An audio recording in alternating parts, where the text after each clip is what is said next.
કે અહીંયા આપણે સ્થિતિ ઉર્જાનો ખ્યાલ લઈએ તો સ્થિતિ ઉર્જામાં સમજવા માટે અહીંયા એક પહેલા આકૃતિ સમજી લઈએ કે આપણી પાસે એક બિંદુવત વિદ્યુતભાર Q1 છે, બીજો બિંદુવત વિદ્યુતભાર Q2 છે.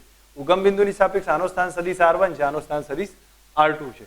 તો આનો Q1 નો સ્થાન સદિશ R1, Q2 નો સ્થાન સદિશ R2 છે. હવે અહીંયા એક અનંત અંતરે આપણે એક સ્પેસ ધારી લીધી છે, આ વિસ્તારે ઇન્ફાઇનાઇટ ડિસ્ટન્સ ધાર્યું છે. હવે એક કામ કરીએ કે શરૂઆતમાં એક સિચ્યુએશન લઈએ કે આ બધી કન્ડિશન પાછળથી થવાની છે એમ ધારી લઈએ. Q1 અહીંયા લાવે છે, Q2 અહીંયા લાવે છે, પણ શરૂઆતની પ્રારંભિક કન્ડિશનમાં આ Q2 અહીંયા નથી, Q1 અહીંયા નથી, તો બંને નીકાળી દીધા છે. બંને ક્યાં છે? ઇન્ફાઇનાઇટ ડિસ્ટન્સ ઉપર છે, બંને અનંત અંતર ઉપર પડેલા છે. હવે Q1 ને Q2 જેને આપણે અહીંયા લખીએ છીએ Q1 Q2 અનંત અંતર સુધી પડેલા છે. હવે એ સિચ્યુએશનમાં ત્યાં પડ્યા હોય ત્યાંથી આપણે એને Q1 ને અહીંયા લાવવો છે, Q2 ને અહીંયા લાવવો છે, તો એના માટે કંઈ કાર્ય કરવું પડશે. કઈ રીતે થશે એ સમજો. જ્યારે પહેલા શરૂઆતની કન્ડિશનમાં આપણે ધારી લઈએ કે અહીંયા કોઈ વિદ્યુતભાર ના હોય, તો વિદ્યુતભાર ના હોય તો એ તો ખાલી સ્પેસ થશે. ખાલી સ્પેસમાં આપણે Q1 ને અહીંથી અહીંયા ફેરવીએ તો એમાં કોઈ કાર્ય ના કરવું પડે. ખાલી સ્પેસમાં કોઈ બીજું આ સામે બળ લાગતું જ નથી. તો એ કન્ડિશનમાં આપણે Q1 ને અહીંથી ઉઠાવીને અહીંયા લાવીએ તો એમાં કોઈ કાર્ય નહીં કરવું પડે, કોઈ અવરોધ નથી, કશું જ નથી. તો એટલા માટે આપણે સીધો અહીંયા લાવી દીધા, એનું કાર્ય 0 થશે. પહેલું કોન્સેપ્ટ આપણને ખ્યાલ આવી જશે કે અહીંયા Q1 ને અહીંથી અહીંયા લાવવા માટે કોઈ કાર્યની જરૂર નહીં પડે. પણ એકવાર Q1 અહીંયા આવી ગયો પછી એ પોતાનું ફિલ્ડ ક્રિએટ કરશે. હવે એને ફિલ્ડ ક્રિએટ કરી નાખ્યું, સમજી લો આટલા વિસ્તારમાં ક્રિએટ કર્યું છે. હવે Q2 જો અહીંયા લાવીશું ને તો એની અસર દેખાશે. તો એના માટે વિરુદ્ધમાં કાર્ય કરવું પડશે. હવે કેટલું કાર્ય છે એ સમજવા માટે અહીંયા સમજો આ પોઈન્ટ P ધારી લઉં છું. તો આ Q1 ના કારણે આ અંતર થાય R1P જેટલું થતું હોય, તો Q1 ના કારણે P પાસે સ્થિતિમાન કેટલું? તો અહીંયા Vp લખી દઉં. Vp બરાબર થાય K Q1 divided by R1P આવશે. તો તમને ઇક્વેશન ખ્યાલ હશે કે Q1 ડિવાઇડેડ બાય R1P. આ બિંદુવત વિદ્યુતભારના કારણે P પાસે આટલું સ્થિતિમાન આવશે. હવે જો હું Q2 વિદ્યુતભારને P પાસે મૂકું, Q2 વિદ્યુતભારને ધીરે લઈને આપણે P પાસે લાવીએ તો એ માટે કરવું પડતું કાર્ય કેટલું થાય? તો કાર્ય થશે W ઇન્ટુ આ W બરાબર Q ઇન્ટુ V. હવે આપણી પાસે અહીંનું સ્થિતિમાન Q છે, આ વિદ્યુતભાર Q2 છે અને એનું સ્થિતિમાન Vp છે, તો Q ઇન્ટુ Vp લઈ લીધું. હવે એની કિંમત મૂકીએ આપણે, અને કિંમત મૂકશું એટલે આપણને W કાર્ય છે એ મળી જશે. તો Q2 અહીંયા રહેશે અને Vp ની કિંમત થાય K Q1 divided by R1P. તમે 1P બી કહી શકો અથવા 1 ને 2 નું અંતર છે એટલે 1 2 એ કહી શકો, જે કહેશો એ. તો આ જ કાર્ય જે થયું એ સંરક્ષી બળમાં તો શું સિદ્ધાંત છે આપણને ખ્યાલ છે કે જ્યારે એને વિદ્યુતભારને અહીંથી અહીંયા લાવવામાં આવે તો એ દરમિયાન જે બી કાર્ય થાય એની સ્થિતિ ઉર્જા રૂપે સંગ્રહિત થઈ જશે. તો આમાં સ્થિતિ ઉર્જા રૂપે સંગ્રહિત થઈ ગયું, તો એ જ આપણા માટે કાર્ય થયું W બરાબર. તો એ થઈ જશે K Q1 Q2 divided by R12 થાય. હવે 1P એ લખાય અથવા 12 એ લખાશે એટલે R12 ધાર્યું. તો આ જ આપણા માટે સ્થિતિ ઉર્જા થઈ ગઈ છે.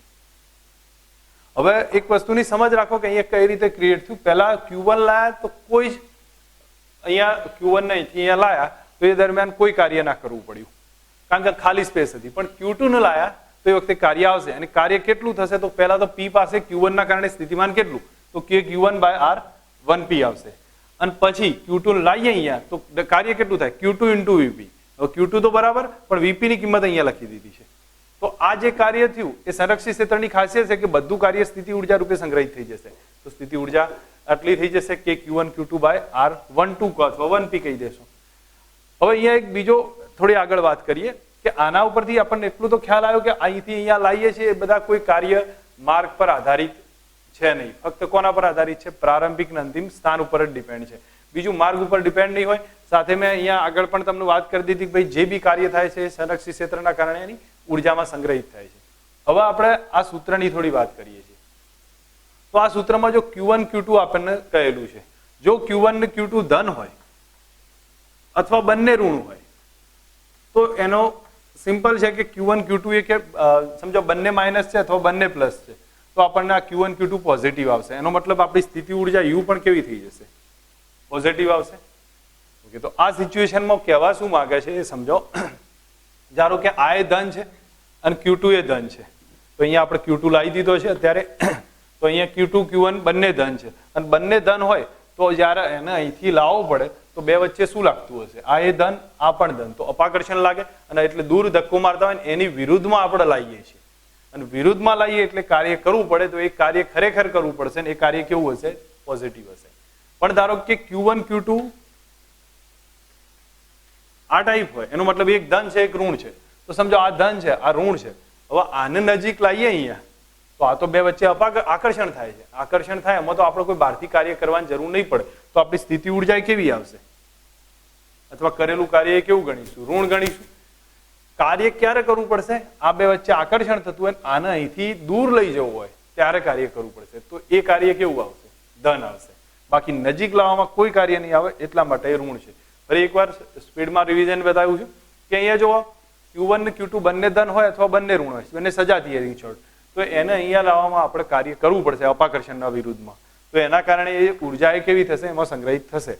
પણ ધારો કે આને અને આ બે વચ્ચે જો વિજાતીય પ્રકારના હોય, આને નજીક લાવવામાં પછી કોઈ કાર્ય કરવું ના પડે, કારણ કે વિજાતીય તો આકર્ષણ કરશે અને એ વખતે Q1 Q2 કેવા આવશે? નેગેટિવ આવશે. તો એનો મતલબ ઉર્જા કેવી છે? ઋણ છે. બીજા શબ્દોમાં એટલું કહી શકીએ કે જો વિજાતીય વિદ્યુતભારો હોય અને એમને નજીક લાવવામાં આવે તો સ્થિતિ ઉર્જા વધશે, અને સજાતીય વિદ્યુતભારો હોય, સોરી હું ઉલટું બોલ્યો છું, સજાતીય પ્લસ પ્લસ અથવા માઇનસ માઇનસ વિદ્યુતભાર હોય એમને નજીક લાવવામાં આવશે તો સ્થિતિ ઉર્જા વધશે, અને જો વિજાતીય હોય ધન ઋણ હોય અને એમને જ્યારે નજીક લાવવામાં આવશે તો સ્થિતિ ઉર્જા ઘટશે.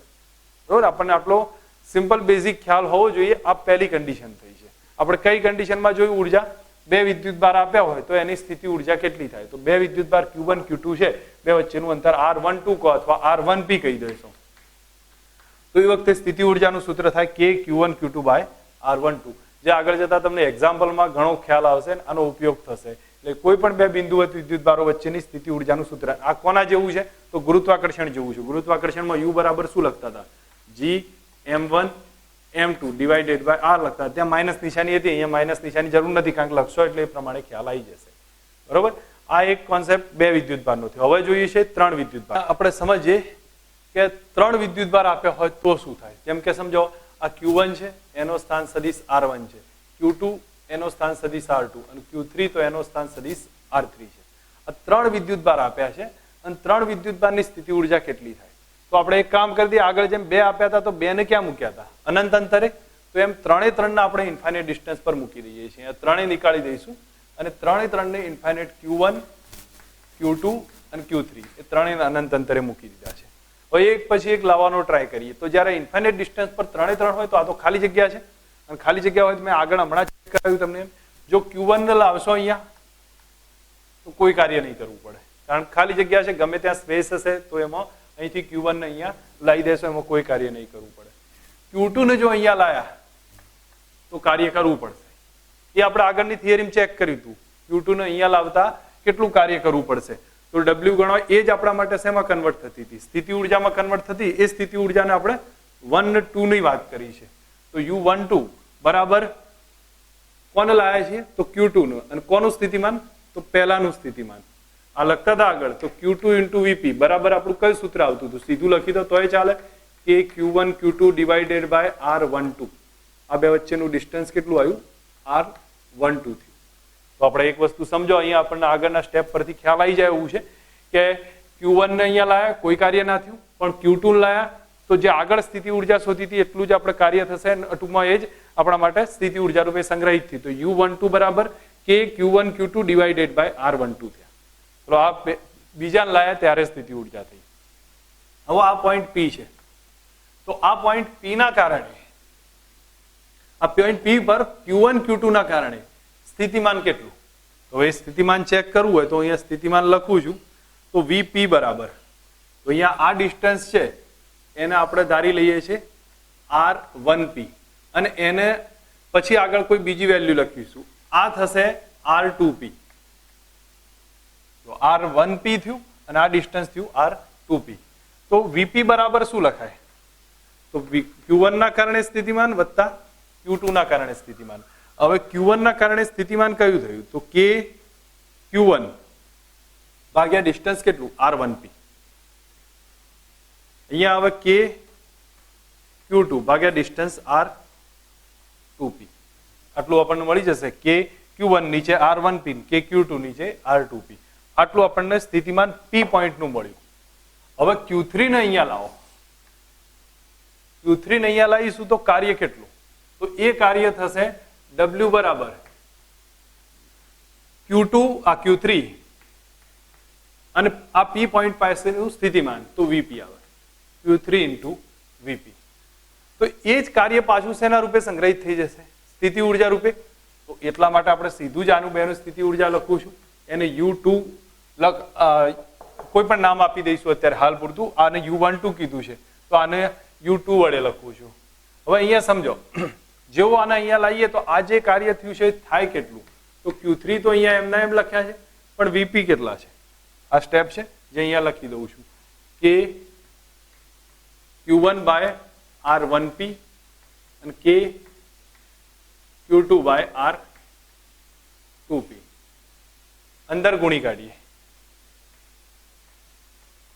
તો અહીંયા આપણું રિલેશન થશે K Q1 Q3 by R1P. હવે 1P છે ને તો અહીંયા તો Q3 આવી ગયો, તો 1P નહીં લખું, પણ આના બદલે 1,3 એ લખાય. તો R1P ડિસ્ટન્સ છે એને R13 કરી દઈએ, 2P ડિસ્ટન્સ છે અને R23 કરી દઈએ. તો અહીંયા 1,3 કરું છું અને અહીંયા K Q2 divided by distance R23. આ સ્થિતિ ઉર્જા 3 ઉપર લાયા ત્યારે મળી છે. ટૂંકમાં હું આને U3 બી કહી શકું, મારી થોડી લખવામાં U3 કરી નાખી, બરોબર. હવે ટોટલ સ્થિતિ ઉર્જા કેટલી થાય? તો પહેલા બે ના કારણે સ્થિતિ ઉર્જા કેટલી હતી? U12 હતી અને આ ત્રીજાની સ્થિતિ ઉર્જા આવી ગઈ. તો બધાનો ટોટલ સરવાળો કરીએ તો U બરાબર ચેક કરો તો આ બેનો સરવાળો, તો આને લખું છું K Q1 Q2 by R12 plus આ લખી દઉં તો K Q1 Q3 by R13 અને અહીંયા લખીશું K Q2 Q3 by R23. તો ટોટલ સ્થિતિ ઉર્જા આવી ગઈ. ત્રણની ભેગી થઈને સ્થિતિ ઉર્જા. ઇન શોર્ટ આપણે સમજવા જાઓ તો ત્રણમાં તો જોડ જ બને છે, કોઈ પણ હોય જોડ બને છે. તો આ ત્રણ હોય તો કેટલી જોડ બને? પહેલા આ બેની સ્થિતિ ઉર્જાનો કરીએ તો આ બેની સ્થિતિ ઉર્જા કેટલી? K Q1 Q2 by R12, બરોબર. પછી આ બેની સ્થિતિ ઉર્જા કેટલી? K Q2 Q3 by R23, તો K Q2 Q3 by R23. આ બેની કેટલી? તો K Q1 Q3 by R13. તો જેટલી જોડ હોય એટલી સ્થિતિ ઉર્જા આવશે. બે હતી તો કેટલું લખ્યું? બે હતી તો ફક્ત આર્યુ જ લખ્યું ને, K Q1 Q2 by R12. ત્રણ હતી તો આપણે ત્રણ જોડ બનશે, ત્રણ વિદ્યુતભાર હતા તો ત્રણ જોડ બનશે, ચાર હશે તો એ પ્રમાણે રિલેશન આવશે. એમ આપણે ઇન્ફાઇનાઇટ સુધી કરી શકીએ છીએ. આ આપણો બેઝિક કોન્સેપ્ટ થયો છે અને થિયરિટિકલ રીતે જોવા માટે આપણે ટેક્સ્ટ બુક સમજીએ. પણ હજી એક સમજો ચાર હોય તો આપણે એક પ્રોપર સિમ્પલ સમજ રાખીએ કે જેથી કરીને આપણને એક્ઝામ્પલનું આગળ રિલેશન લઈએ છીએ પણ એ વખતે આપણને ક્લિયર થાય કે કઈ કન્ડિશનમાં બનશે. આપણી પાસે આ રીતનું એક Q1 Q2 Q3 Q4 આપણી ચાર વિદ્યુતભાર છે. આ ડિસ્ટન્સ એ છે, આ થઈ જશે √2a. તો આ ચારની સ્થિતિ ઉર્જા કઈ રીતે નક્કી થાય? તો U બરાબર જુઓ, પેલા આ બેની જોડ બનશે, સોરી Q1 Q2, તો K Q1 Q2 બાય અંતર કેટલું છે? Sorry Q1 Q2 divided by distance a થશે, પ્લસ આ બેની જોડ બની K Q2 Q3 divided by distance a. પછી Q3 Q4 K Q3 Q4 divided by distance a. K Q1 Q4 divided by distance a થશે. Q1 Q3 તો plus કરી K Q1 Q3 divided by distance √2a. અને એવું ને એવું છે કે Q2 Q4 divided by distance √2a. આ રીતે જેટલી જોડ બનતી હોય બધી સ્થિતિ ઉર્જામાં આવી જશે. પંચકોણ આપ્યો હોય, ષષ્કોણ આપ્યો હોય, મેથડની આપણને પ્રોપર સમજ આવશે તો દાખલા બી આવડશે, થિયરી બી ખ્યાલ આવી જશે. એકવાર ટેક્સ્ટબુકના આધારે હવે ચેક કરી જોઈએ. વિદ્યુતભારોના તંત્રની સ્થિતિ ઉર્જા. તો જેમ આપણે જોયું એ પ્રમાણે આગળ વાત કરીશું કે અહીંયા ઉગમ બિંદુની સાપેક્ષે R1 R2 સ્થાન સદિશે બે વિદ્યુતભાર લીધા છે, એ Q1 અને Q2. એના તંત્રનો વિચાર કરવાનો છે. હવે પછી આ ગોઠવણી વિચારો કરવા માટે આપણે પહેલા હોય નહીં એમ ધારી લેવાનું છે, કોઈ ગોઠવણી છે જ નહીં. તો તો એક એક વિદ્યુતભારને આની નજીક લાવવા, એ જે તે પોઈન્ટ પર લાવવાના છે. એટલા માટે બતાવ્યું છે કે બહારથી કરવું પડતું કાર્યની ગણતરી કરીશું. એ માટે Q1 અને Q2 વિદ્યુતભારને પ્રારંભમાં ક્યાં મૂકી દીધા છે? અનંત અંતરે મૂકીએ છીએ. અને પહેલો Q1 લાવીશું. Q1 ને લાવીએ તો એ તો ખાલી વિભાગમાં આવે છે, તો એના માટે કોઈ કાર્ય કરવું પડશે નહીં. તો એટલા માટે બતાવ્યું Q1 Q2 ને પ્રારંભમાં અનંત અંતરે મૂકી દઈએ અને કાર્ય શોધીશું. પહેલી વાર Q1 ને અનંત અંતરેથી R1 પોઈન્ટે લાવીશું તો એના વિરુદ્ધમાં કોઈ કાર્ય કરવું પડશે નહીં, કારણ કે બાહ્ય ક્ષેત્ર હાજર જ નથી. પછી Q1 ને અનંત અંતરે લાવી અનંત અંતરેથી R1 પોઈન્ટે લાવી દઈશું તો એનું કાર્ય તો શૂન્ય થઈ ગયું. હવે એના કારણે સ્થિતિમાન ક્રિએટ થશે. તો અહીંયા કહ્યું છે એના કારણે P પોઈન્ટ પર Q1 ના કારણે કોઈ પર્ટિક્યુલર આ પોઈન્ટ P આપ્યો હોય ત્યાં સ્થિતિમાન આવશે કે Q1 by R1P, જે મેં આગળ તમને ડિસ્કસ કરીને સમજાવ્યું છે. R1P એ બે વિદ્યુતભારો વચ્ચેનો સ્થાન સદિશ અથવા બે વચ્ચેનું અંતર છે. હવે બીજો વિદ્યુતભાર Q2 એ પોઈન્ટે લાવવો છે. તો બીજો વિદ્યુતભાર Q2 ને જ્યારે R2 એ લાવીએ તો કાર્ય કરવું પડશે, કારણ કે પહેલા એ ક્ષેત્ર ક્રિએટ કરી દીધું, સ્થિતિમાન ક્રિએટ કર્યું છે. તો એ કાર્ય કેટલું હશે? તો કરેલું કાર્ય બરાબર વિદ્યુતભાર Q2 અને પહેલાનું સ્થિતિમાન. તો વિદ્યુતભાર Q2 અને પહેલાનું સ્થિતિમાન તો આપણે KQ1 Q2 by R12 લખી શકીએ છીએ. અહીં R1P હતું એના બદલે R12 લખ્યું. જો આટલા સુધી તો સિમ્પલ સમજ છે, જે મેં ઓલરેડી તમારી સાથે ઘણી વ્યવસ્થિત રીતે ડિસ્કસ કરેલું છે. હવે આ બધું ક્લિયર થઈ ગયું તો આ જે કાર્ય થયું છે એ સંરક્ષી ક્ષેત્ર છે. સંરક્ષી ક્ષેત્ર હોય તો બધું જ કાર્ય શેમાં કન્વર્ટ થઈ જશે? ઉર્જામાં કન્વર્ટ થશે. તો એટલા માટે અહીં બતાવ્યું છે સ્થિતિ વિદ્યુત બળ એ સંરક્ષી બળ છે અને એના કારણે બધું જ કાર્ય શેમાં કન્વર્ટ થઈ જાય? સ્થિતિ ઉર્જામાં કન્વર્ટ થાય, જે અહીંયા આપણને KQ1 Q2 by R12 ના આધારે આપેલી છે. બીજું હવે અહીંયા એક વસ્તુ સમજાવવાનો ટ્રાય કર્યો છે કે આપણે જો Q1 ને પહેલા લાયા એના બદલે Q2 ને લાવત તો એ કોઈ ફરક ના પડે, આટલી સ્થિતિ ઉર્જા આવત. Q1 ના બદલે જો Q2 લાવી દીધો હોત અને પછી Q1 લાવ્યો હોત તો એ સ્થિતિ ઉર્જા કેટલી આવત? KQ1 Q2 by R12 જ આવત. એમાં કોઈ ફરક ના પડે, જે અહીંયા સમજાવવાનો ટ્રાય કર્યો છે. નેક્સ્ટ હવે પછી અહીંયા હિન્ટ આપી છે. મેં તમને આગળ કહ્યું હતું Q1 Q2 બે જો સમાન ચિહ્નના હોય એટલે મતલબ કે સજાતીય હોય, અને સજાતી હોય તો Q1 Q2 ધન થશે. Q1 Q2 ધન હોય એનો મતલબ કાર્ય ધન થયું, સ્થિતિ ઉર્જા ધન થઈ. એનો મતલબ પદાર્થને અથવા વિદ્યુતભારને અનંત અંતરેથી લાવવા માટે કાર્ય કરવું પડશે. તો એ કાર્ય ધન થશે, સ્થિતિ ઉર્જા ધન થશે. તો અહીંયા બતાવ્યું છે Q1 Q2 ધન હોય તો સ્થિતિ ઉર્જા અપેક્ષા મુજબનું ધન જોવા મળશે. એટલે સજાતીય વિદ્યુતભાર Q1 Q2 હોય એ ગ્રેટર ધેન 0 છે. તો એમના માટે અપાકર્ષી બળ છે અને એમને અનંત અંતરેથી લાવવા માટે બળની વિરુદ્ધમાં કાર્ય કરવું પડશે. પણ જો Q1 Q2 ઋણ હોય, મતલબ કે વિજાતીય છે, વિજાતીય હોય તો એ તો આકર્ષણ થશે. આકર્ષણ થાય એટલે એમને લાવવા માટે કોઈ કાર્ય ના કરવું પડે, પણ દૂર લઈ જવું હોય તો કાર્ય કરવું પડશે. તો દૂર લઈ જવા માટે કાર્ય ધન આવશે. એટલા માટે કહ્યું છે અનંત અંતરેથી આપેલા સ્થાનથી અનંત અંતરે લઈ જવામાં આવશે ત્યારે બળની વિરુદ્ધમાં કાર્ય કરવું પડશે. બાકી કન્ડિશનમાં એની ઉર્જા ઋણ જોવા મળશે. આટલું આપણને સિમ્પલ ખ્યાલ આવે. હવે થોડુંક આગળ વિચારીએ છીએ, 3 વિદ્યુતભાર માટે વિચારીએ છીએ.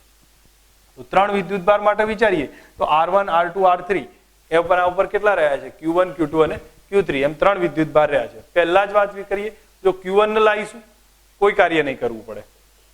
Q1 ને R1 ઉપર લાવીશું એના માટે કોઈ કાર્યની જરૂર નથી. પણ Q2 ને લાવીશું તો પહેલા એ જે તે પોઈન્ટ પર સ્થિતિમાન ક્રિએટ કરી દીધું હશે તો એ માટે કાર્ય કરવું પડશે. એ કાર્ય કેટલું હશે? આગળ જોયું એટલું છે. તો Q2 into V1 બરાબર KQ1 Q2 by R12 આવી ગયું છે. બરાબર? એ આપણને સિમ્પલ સમજ આવે એવું છે. હવે પછી Q3 ને લાવીએ તો Q3 ને લાવતી વખતે બે વિદ્યુતભાર પહેલા આવી ગયા છે, Q1 અને Q2, અને એ બે અહીંયા સ્થિતિમાન ક્રિએટ કરી દેશે. એ કેટલું હશે? પહેલાના કારણે KQ1 Q2 by R1P લખો અને બીજાના કારણે KQ1 Q2 by KQ1 by R1P અને આના કારણે KQ2 by R2P આવશે.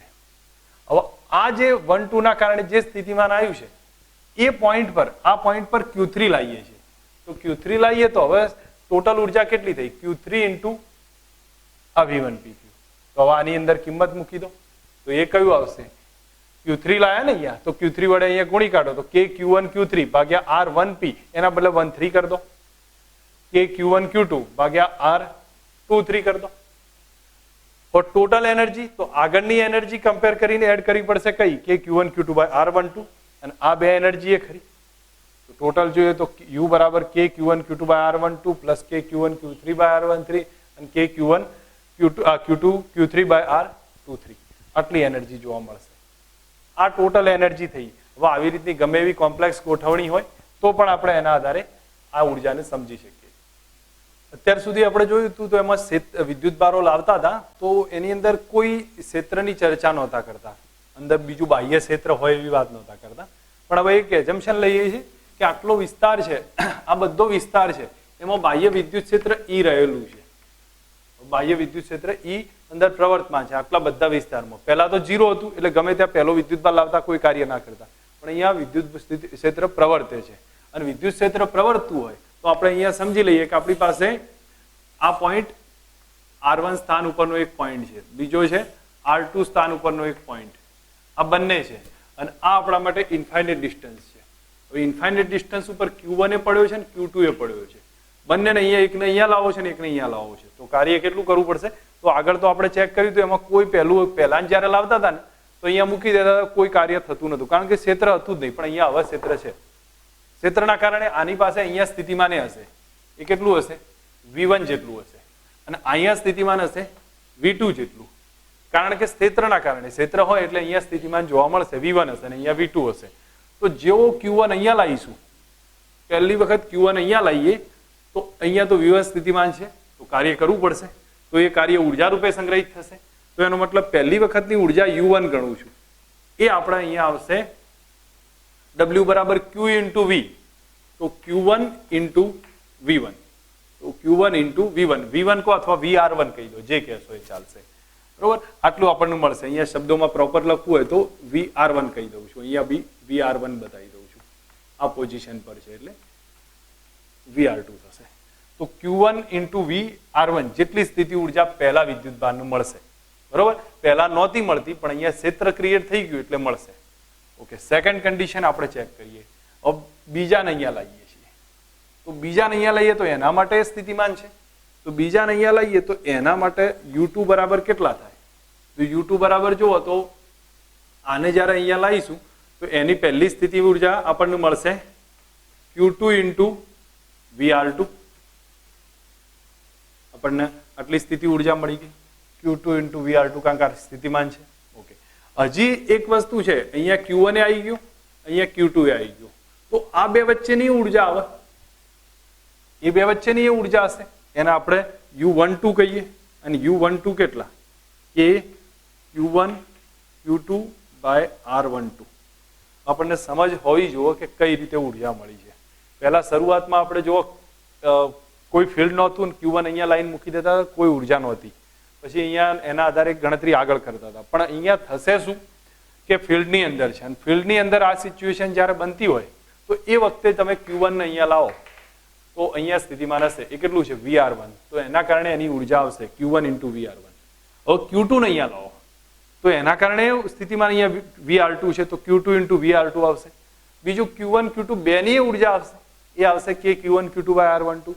તો ટોટલ એનર્જી જે આવશે એ ત્રણેયનો સરવાળો થશે, એટલે U1 plus U2 plus U3.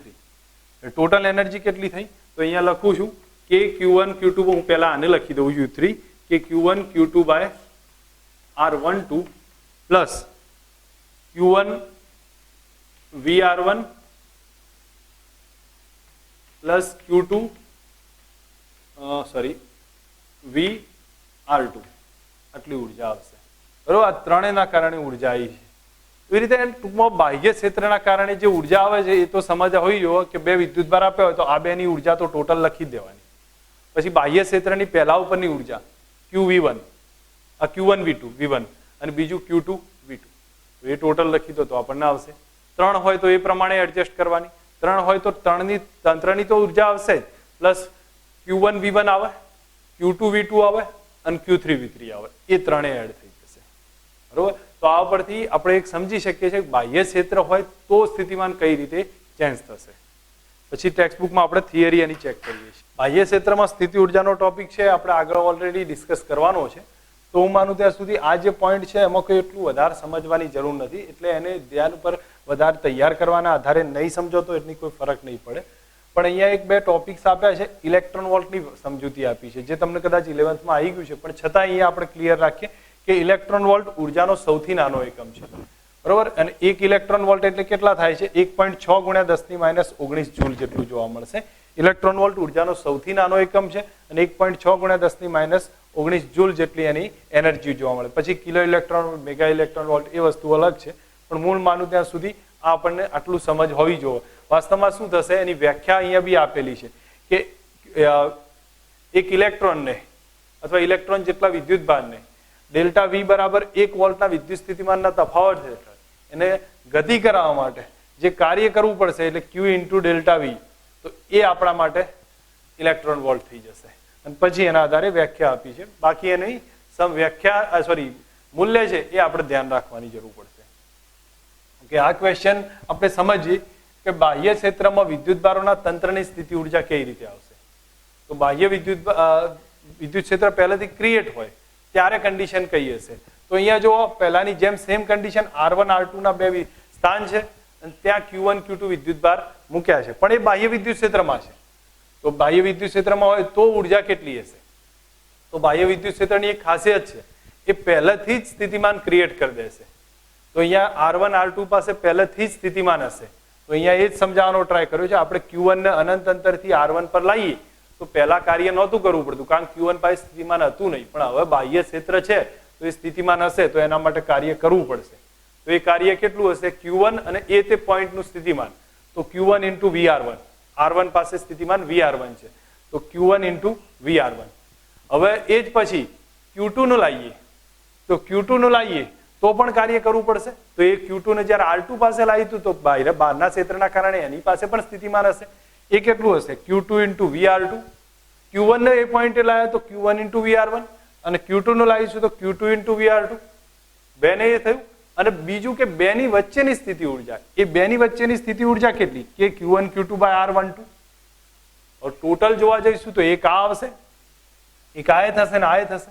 તો ટોટલ જોવા જાઓ તો હું માનું ત્યાં સુધી બધું ભેગું થશે. તો અહીંયા આપણને Q2 માં Q3 માં જે Q2 લાયા તો એના માટેનું ટોટલ કાર્ય લખ્યું છે. તો Q2 ની જે ટોટલ કાર્ય આવ્યું તો Q2 ઇન્ટુ V2 R2, અને બીજું આ થશે. આટલું થયું. હવે અહીંયા તો 3 ની વાત આપી છે. ગોઠવણની ટોટલ સ્થિતિ ઉર્જા કેટલી થઈ? તો Q1 into VR1 plus Q2 into VR2 plus K Q1 Q2 by R12. એમ ત્રણેય સ્થિતિ ઉર્જા ભેગી થશે. આ આપણા માટે ટોટલ એનર્જી મળશે. ઇન શોર્ટ આપણને આગળ જે રીતે ડિટેલ બતાવી છે એ જ કોન્સેપ્ટને અહીંયા થિયરિટિકલ સમજી લીધો છે. તો લખતા તમને આવડવું જોઈએ. આ ક્વેશ્ચનમાં પૂછાશે બાહ્ય ક્ષેત્રના કારણે જ્યારે કોઈ બિંદુ વિદ્યુતભાર લાવવામાં આવે તો એની સ્થિતિ ઉર્જા કેટલી થશે.